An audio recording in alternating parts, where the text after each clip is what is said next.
Hello everyone, welcome to easyexamnotes.com.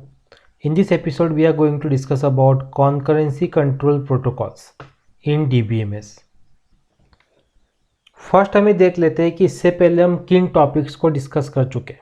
Okay, transaction in DBMS, then transaction types, transaction properties, schedule, serial schedule, non serial schedule, serializability, concurrency control. Actually topics मैं यहाँ पे इसलिए बता रहा हूँ because यदि हमको कॉन्करेंसी कंट्रोल प्रोटोकॉल्स को स्टडी करना है तो हमको ट्रांजैक्शन इन DBMS पता होना चाहिए. हमें ये पता होना चाहिए कि सीरियलाइजेबिलिटी क्या होती है. हमें ये पता होना चाहिए कि कॉन्करेंसी कंट्रोल क्या होता है. यदि हम लोग देखें टॉपिक का नेम ही है concurrency control protocol. So first हमें देख लेते हैं कि आखिर कॉन्करेंसी कंट्रोल क्या होता है. So in concurrency control, multiple transactions are executed simultaneously.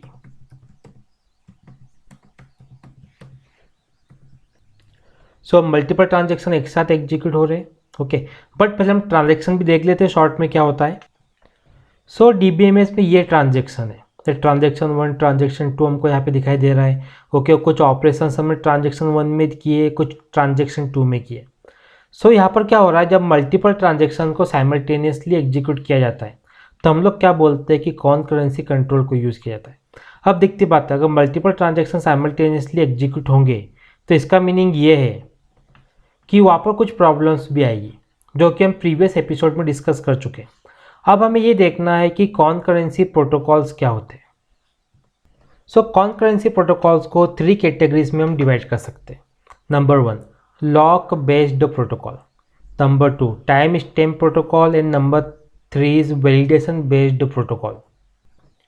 अब क्वेश्चन यहाँ पर ये भी उठता है that what is the need of these protocols. So इसका सिंपल सा आंसर है, यदि हम कॉन्करेंसी कंट्रोल की बात करें तो यहाँ पर मल्टीपल ट्रांजेक्शन्स को एग्जीक्यूट किया जाता है. या फिर हम सिंपल बोले तो यहाँ पे कॉन्करेंट ट्रांजेक्शन्स होते हैं. देन इन ट्रांजेक्शन की एटोमिसिटी,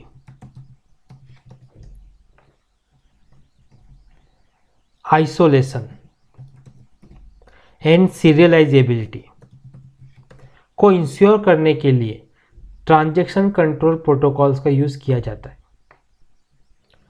नाउ हम वन बाय वन डिस्कस करेंगे कि आखिर ये 3 कॉन्करेंसी प्रोटोकॉल्स होते क्या है. सो फर्स्ट हम डिस्कस करेंगे लॉक बेस्ड प्रोटोकॉल के बारे में. अब हम यहाँ पे एग्जांपल लेके चलते हैं. फॉर एग्जांपल मान लीजिए कि हमारे पास में 2 ट्रांजेक्शन है. एक है transaction 1 and another one is transaction 2. और हम यहाँ पे 2 ऑपरेशंस ले लेते हैं. रीड ऑपरेशन ले लेते हैं और एक राइट ऑपरेशन ले लेते हैं. एक डेटा है X, उसके पे रीड और राइट ऑपरेशन परफॉर्म करना है. लेकिन यहाँ पर एक कंडीशन है, ट्रांजेक्शन 1 और ट्रांजेक्शन 2 तब तक रीड और राइट ऑपरेशन परफॉर्म नहीं कर सकते जब तक कि इन ट्रांजेक्शन्स के ऊपर कोई लॉक यूज नहीं किया जाता. अब यदि हम यहाँ पे देखिए लॉक की बात हो रही कि जब तक ये ट्रांजेक्शन किसी लॉक को एक्वायर नहीं कर लेते, डेट मीन्स ये जो लॉक हमने यहाँ पे देखा है वो लॉक बेस्ड प्रोटोकॉल से ही रिलेटेड है. यदि हम लॉक को देखें, लॉक बेस्ड प्रोटोकॉल के अंदर 2 टाइप्स ऑफ लॉक होते हैं. नंबर 1, यहाँ पर होता है शेयर्ड लॉक. नंबर 2, यहाँ पर होता है एक्सक्लूसिव लॉक. अभी दोनों लॉक क्या होता है हम वन बाय वन यहाँ पे डिस्कस कर लेते हैं. यदि हम शेयर्ड लॉक को देखें तो हमको यहाँ पे नेम से भी मीनिंग निकल रहा है. But shared lock is also known as read only lock. यानी हमको नेम से और क्लियर हो गया read only lock. That means in shared lock जो ट्रांजेक्शन होते हैं वो डेटा आइटम को ओनली रीड कर सकते हैं. लेकिन यहाँ पर वन मोर थिंग है, जिस डेटा को ट्रांजेक्शन रीड कर सकते हैं उस डेटा को ट्रांजेक्शन शेयर भी कर सकते हैं, लेकिन उस डेटा को ट्रांजेक्शन अपडेट नहीं कर सकते. इसके पीछे कारण है कि अभी ट्रांजेक्शन के ऊपर लॉक है, जब तक के ट्रांजेक्शन के ऊपर लॉक है जब तक के ट्रांजेक्शन के ऊपर लॉक है, ट्रांजेक्शन ओनली डेटा को रीड कर सकता है, शेयर कर सकता है, लेकिन डेटा के अंदर अपडेट नहीं कर सकता। नाउ हमें देखना है एक्सक्लूसिव लॉक के बारे में। यहाँ पर हम लोग रीड भी कर सकते हैं और राइट भी कर सकते हैं। सिंपल सा मीनिंग है, जो ट्रांजेक्शन है उस ट्रांजेक्शन के पास बहुत परमिशन है डेटा को रीड करने की, इवन डेटा को राइट करने की। लेकिन यहाँ पर एक और चीज़ ध्यान देना है, ये जो लॉक है वो एक्सक्लूसिव है। दैट मीन्स डेटा को मल्टीपल ट्रांजेक्शन सेम टाइम पे रीड कर सकते हैं, ओके, बट सेम टाइम पे अपडेट या फिर मॉडिफाई नहीं कर सकते। सिंपल, यदि हम लोग यहाँ पर देखें ट्रांजेक्शन 1, ओके, यदि डेटा को मॉडिफाई कर रहा है तो सेम टाइम पे ट्रांजेक्शन 2 भी सेम डेटा को मॉडिफाई नहीं करेगा। इसे हम लोग बोलते हैं एक्सक्लूसिव लॉक। अभी हमने डिस्कस किया था कि आखिर लॉक क्या होता है और लॉक के टाइप्स क्या होते हैं। नाउ हम डिस्कस करेंगे लॉक प्रोटोकॉल्स के बारे में। Number 1, simplistic lock protocol. Second one is pre-claiming lock protocol. Third one is two-phase locking protocol. And the fourth one is strict two-phase locking protocol. First हम discuss करेंगे simplistic lock protocol के बारे में। For example हमारे पास में एक transaction है T1 and हमारे पास में अनदर ट्रांजेक्शन है T2, ओके, ट्रांजेक्शन 2, और हमें कुछ ऑपरेशन यहाँ परफॉर्म करने हैं। जैसे हमको यहाँ पर इंसर्ट ऑपरेशन परफॉर्म करना है, डिलीट ऑपरेशन परफॉर्म करना है, या फिर मान लीजिए कि अपडेट ऑपरेशन परफॉर्म करना है। कुछ ऑपरेशन है जो हमको डेटाबेस में डेटा परफॉर्म करने हैं। यहाँ पर हम लोग एक डेटा भी ले लेते हैं। फॉर एग्जाम्पल हमारे पास में एक डेटा है x और x के अंदर हमने स्टोर करके रखा है 10,000। अब यदि मान लीजिए ट्रांजेक्शन 1 को डेटा x को यूज़ करना है, लेकिन डेटा x को यूज़ करने से पहले ट्रांजेक्शन 1 को एक लॉक एक्वायर करना पड़ेगा, एक लॉक को एक्सेप्ट करना पड़ेगा। उस लॉक को लेने के बाद ट्रांजेक्शन 1 ये सभी ऑपरेशंस कर सकता है जिसकी भी ट्रांजेक्शन 1 को नीड है। लेकिन जब ट्रांजेक्शन 1 इस ट्रांजेक्शन को कंप्लीट कर लेता है तो ट्रांजेक्शन कंप्लीट करने के बाद ट्रांजेक्शन 1 क्या करेगा, लॉक को यहाँ पे रिलीज कर देगा। ठीक इसी तरीके से जिस तरीके से ट्रांजेक्शन 1 काम करेगा, ठीक उसी तरीके से अदर ट्रांजेक्शन भी काम करेंगे। लेकिन हमको यहाँ पे ध्यान क्या देना है कि कॉनकरेंसी कंट्रोल प्रोटोकॉल से means more than 1 transaction simultaneously काम कर सकते हैं। इसका मीनिंग ये है कि मोर देन 1 लॉक भी वहाँ पर अवेलेबल होंगे। जैसा कि हमको यहाँ पे वर्किंग से मालूम पड़ा, इसी से यहाँ पे नेम रखा गया है, that is simplistic lock protocol. Now next हम डिस्कस करेंगे pre claiming lock protocol. Now again हम कुछ एग्जांपल्स यहाँ पे ले लेते हैं। फॉर एग्जांपल ट्रांजेक्शन 1 हमारे पास में है, ट्रांजेक्शन 2 हमारे पास में है, और साथ में हमारे पास में एक DBMS भी है। और इस DBMS के अंदर कुछ डेटा आइटम्स रखे हुए हैं जैसे D1, D2, D3, D4 etc। अब प्री क्लेमिंग लॉक प्रोटोकॉल में क्या होता है कि सबसे पहले जितने भी ट्रांजेक्शन है इन सभी ट्रांजेक्शन को इवेल्युएट किया जाता है और ये पता किया जाता है कि DBMS में से कौन से डेटा आइटम्स की इन ट्रांजेक्शन को ज़रूरत है। फॉर एग्जांपल अगर हम T1 को लेके चले, T1 को ज़रूरत है D1, D3 and D4 data item की। तो इस केस में क्या होगा कि इन तीनों डेटा आइटम्स को पहले ही लॉक प्रोवाइड कर दिया जाएगा, और यदि जिन डेटा आइटम्स की ट्रांजेक्शन को ज़रूरत है उन सभी के ऊपर अगर लॉक पुट कर दिया गया है देन ओनली ट्रांजेक्शन स्टार्ट होगा। कंडीशन क्या है, सभी डेटा आइटम्स पे लॉक होना चाहिए।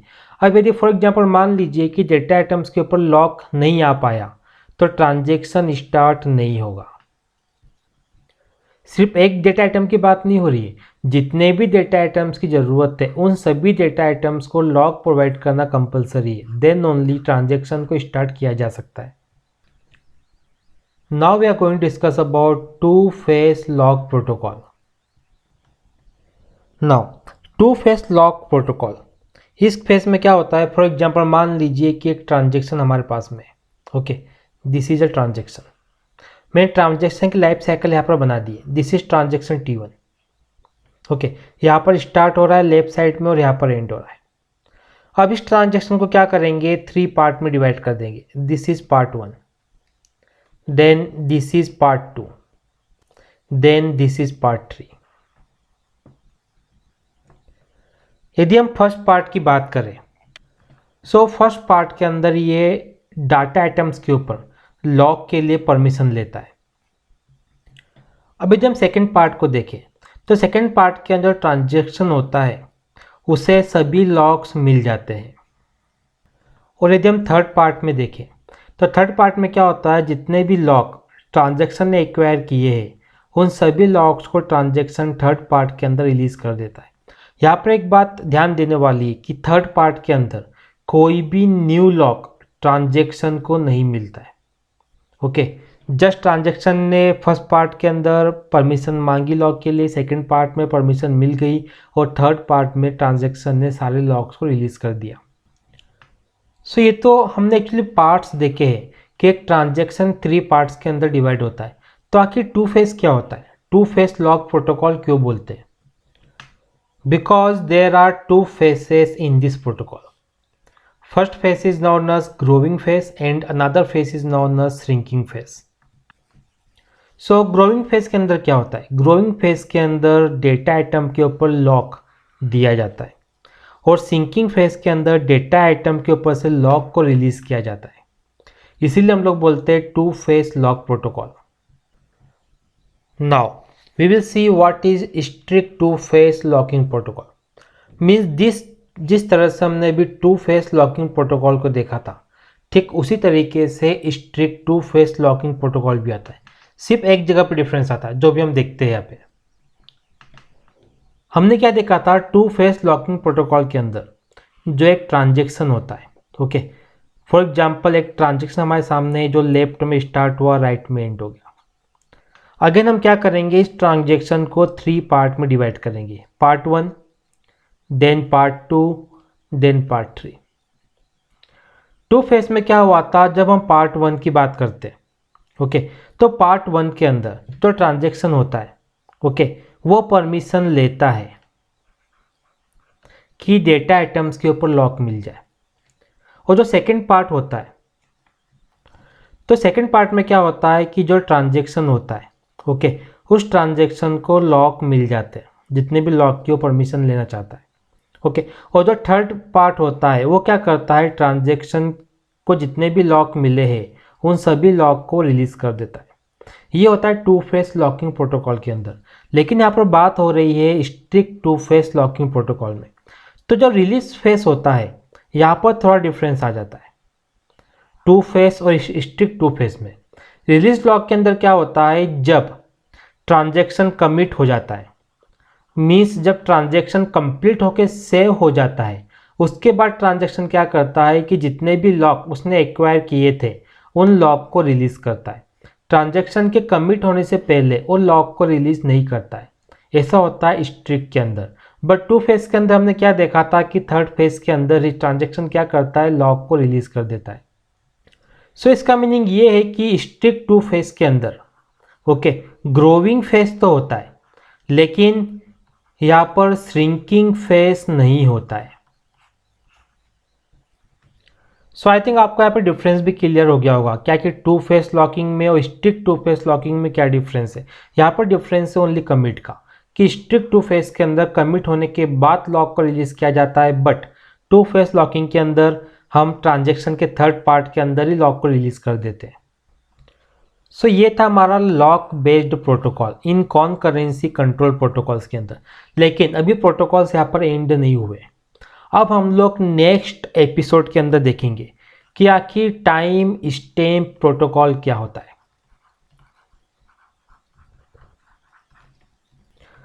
सो आई होप आपको आज का लेक्चर क्लियर हुआ होगा एंड आपकी तरफ से कोई भी डाउट हो, कोई भी क्वेश्चन हो, कमेंट बॉक्स में लिख भेजिए। नेक्स्ट एपिसोड में आपके डाउट को, क्वेश्चन को सॉल्व करने की पूरी कोशिश करेंगे। Thank you for watching.